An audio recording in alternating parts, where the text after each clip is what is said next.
네, 비즈니스 애들 다음은 이지민 리포터가 한 가지 소식 더 준비하셨어요. 어떤 소식인가요? 바로 ALDH인데요. 최근 숙취 원인 물질인 아세트알디하이드를 분해하는 효소로 알려지면서 주목받고 있는 물질입니다. 디톡스에도 효과적이라고 하는데요. 활성산소라는 게 있는데 그게 세포를 망가뜨리거든요.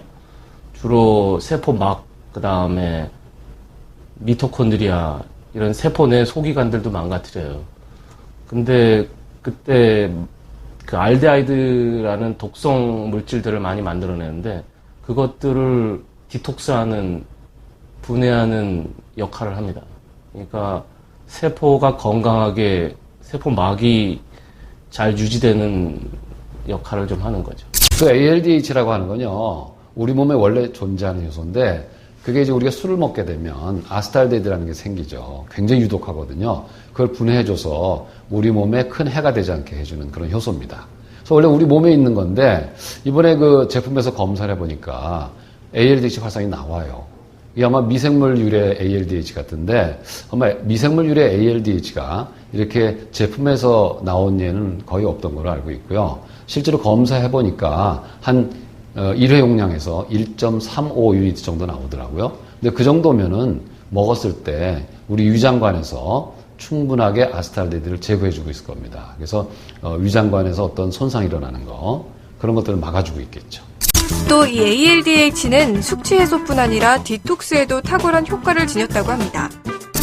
일반 디톡스의 경우 독소 그대로 몸에서 돌고 돌아 대변으로 내보내기 때문에 몸이 견디기 힘들지만 ALDH 디톡스는 독소를 애초에 분해시킨 무해 상태로 몸에서 돌아다닌 후 밖으로 배출된다는데요. 뿐만 아니라 이 ALDH는 노화 방지에도 효능이 있는 것으로 알려졌습니다. 그럼 노화는 어떻게 일어날까요? 일상에서 발생하는 산화 스트레스가 활성산소를 만들고 이 활성산소가 세포를 둘러싸고 있는 막을 손상시킵니다. 그러면 활성알데히드라는 독성 물질을 만들어 세포 내에 축적시키죠. 활성알데히드는 다시 세포액 속 DNA를 손상시키고 세포 속 중요 단백질과 결합해 세포 기능을 상실시켜 노화가 일어납니다. 이때 ALDH가 세포를 손상시키는 독성 물질인 알데히드 계열 물질을 분해해 결국 숙취 해소뿐 아니라 노화 방지까지 관여한다는 결과가 나왔는데요. 결국 독성 알데히드를 디톡스하는 것이 노화 방지의 핵심인 셈입니다.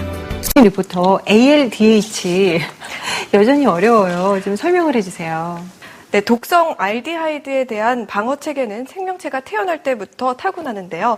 세포 속 또 하나의 세포인 미토콘드리아가 보유하고 있는 알데히드 분해 효소가 바로 ALDH입니다. 알디하이드 디하이드로지네이즈라고 하는데요. 이 ALDH가 세포를 손상시키는 독성 물질인 알데히드 계열의 물질을 분해해 결국 숙취 해소에 도움을 주고 또 디톡스와 노화 방지까지도 관여한다는 연구 결과가 나왔습니다. 네. 그러니까 일석삼조네요. 숙취 해소, 디톡스, 더 나가서 노화 방지까지 된다니까 참 신기합니다. 소식 잘 들었습니다.